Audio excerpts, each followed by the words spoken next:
All right, welcome back, San Francisco. You're listening to Make It Work with Jeremy Anticone, your source for a stress-free digital lifestyle. I'm Jeremy Anticone. And I'm Tim Conway Jr. If you want to get closer to that stress-free digital lifestyle, then call us. 877-MAKE-IT-WORK. That's 877-625-3489. Or shoot us an email. Ask Jeremy at makeitwork.com or send us a tweet at MakeItWork.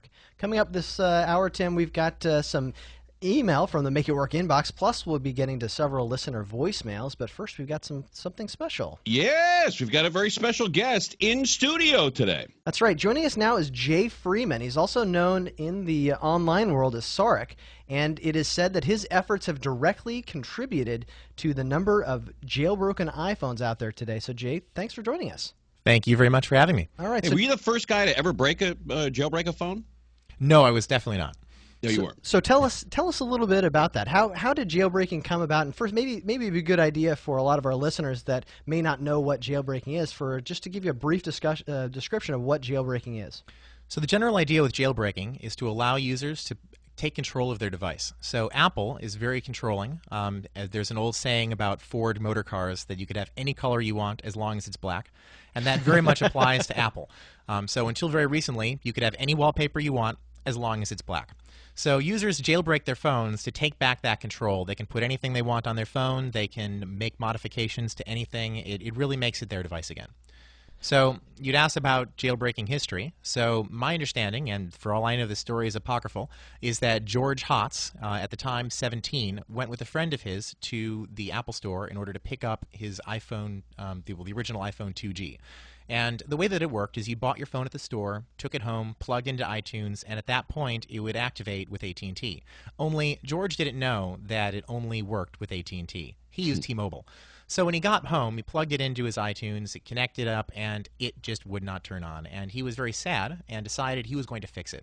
So luckily, George is very intelligent as far as how hardware works. He took the phone apart into a million pieces, connected it up to a bunch of expensive equipment that he had, and managed to reprogram it in order to support T-Mobile. So this is not technically jailbreaking. This is something that we call unlocking, and there is a difference. Unlocking allows you to take a phone and put it on an alternative carrier. So it allows you to take a phone that is on AT&T and use it on T-Mobile, whereas jailbreaking allows you to install software that normally the phone does not support. Now, can anybody do this? Currently, anybody can do this. It's very simple. You can go onto a web page, download a piece of software, install it, and make it happen. So even Tim Conway Jr. could do this. Is what you're saying. Thank you very much. I think that's true. Wow, that says a lot there, because Tim, I'm afraid when Tim comes into my office, my computers just start cringing. I had a flip phone up until about 4 months ago. Yeah, he went straight from a Sprint flip phone to an iPhone. So it's he's come a long way. We've been kind of dragging him along, kicking and screaming. So tell us a little bit about how you got involved with the jailbreaking community. So after I had finally been convinced by a friend that I should get an iPhone, despite all of my complaints about all the stuff that it didn't do, the friend convinced me that it would actually be quite valuable to have the phone because I could reprogram it. I could fix it. It was jailbroken. This friend, by the way, Yehuda Katz, maybe he's out there. But that said, I managed to port Java to the phone. The reason why I was interested in doing this is that every other phone on the market supported Java, but the iPhone did not. And this was work. I mean, I was taking an existing JVM and bringing it to the iPhone, but the important part was allowing you to write actual applications, allowing you to build an experience just like the iPhone has, but to be able to do it using Java. So once I got all of that working, the problem is that it was too difficult to install. There was a tool at the time that allowed you to install. It was great. Before the App Store, you had something just like it. You could scroll through, find an application, and install it. But it didn't support the kind of complexity required for a developer. The ability to have something like Java, an entirely new way of programming for the device, set up and used. So I had to start working on taking control of more and more aspects of the experience, and that involved going through and taking control of the underlying Unix environment. I got involved in what's known as the tool chain, the software that you run on a desktop computer that allows you to build software for the mobile computer. And then I had to continue working on building a graphical system that would allow even an end user to be able to use all of this. And so this is long before Apple allowed people to install applications or even create applications. So before Apple went down that path, you guys actually were taking this thing apart, figuring out how the iPhone worked, how the software worked, and creating applications and ways for people to actually use this software on their phones before Apple did. That is correct. The iPhone was jailbroken, I believe, within a month of its being released, and this was back in 2007. I got involved a few months after that in November because the iPhone was released in July, I think. Then by January, I had succeeded in managing to change the experience of how people were using it. Cydia came out that March. The App Store wasn't even available until the next July. Now, when you jailbreak a phone, can it ever go back to in jail? Yes.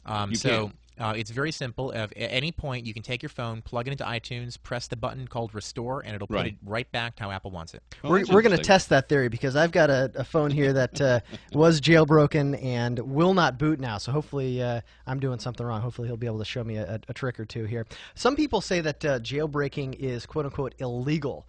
Others are saying that it's just against your software licensing agreement. You may be, violating your warranty. What is the actual true stance here on the legality of jailbreaking? So I am not a lawyer. To the best of my non-lawyer understanding, this is not illegal. That said, I of course consult with numerous lawyers, and my understanding is that it is not illegal. There's nothing that it could be illegal about. I mean, you own this device. I mean, you might violate your warranty.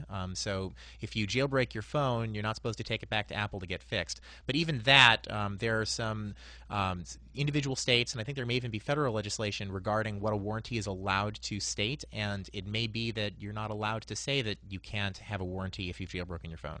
So, when speaking of jailbreaking a phone, and you finally do this and you're successful, does Apple hate people like you? I wish I knew.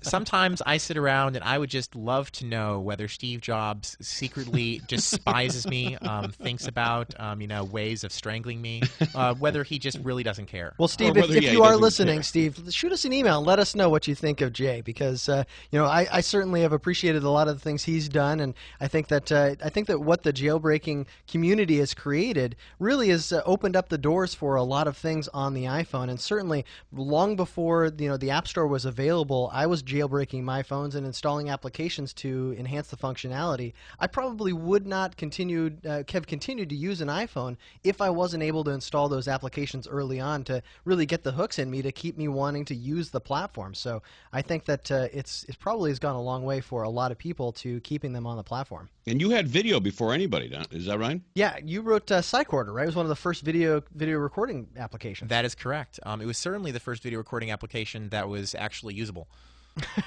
Yeah, actually, Tim, I don't know if I told you this, but my daughter learned to ride her bicycle around the time that my first iPhone was came out, and actually I used Cycorder to film my daughter's first bicycle ride across the field at the school. So still have that video, and I didn't realize it until today that Jay wrote that software. Now, have you transferred that video just in case that phone goes in the toilet like a lot of yours? Tim, I've had 6 or 8 iPhones since then. Right. All of them in the toilet? No, none of them in the toilet, thankfully. And I do still have that phone, so that's pretty cool. I still have my original one. So what other applications have you created, Jay? So I've a really popular one is something called Winterboard. It allows users to change all of the graphics on the device, add wallpaper, change all of the icons. I've released an application called Syntax that allows users looking at their address book to see pictures next to everyone's name. That's pretty cool.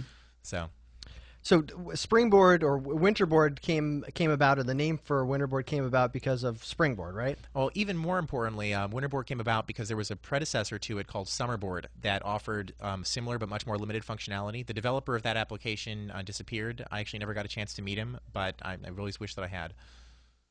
And hey, you know what? I got a great idea for you, and maybe this is already around. But when somebody sends you a stupid picture or a poem or a joke, is there any software that says, "Got it, thanks," and sends it back to them? No, but that could be built. Because it's a big waste of time to read all that stuff. Single button, got it. Yeah, right. Yeah, got it, thanks.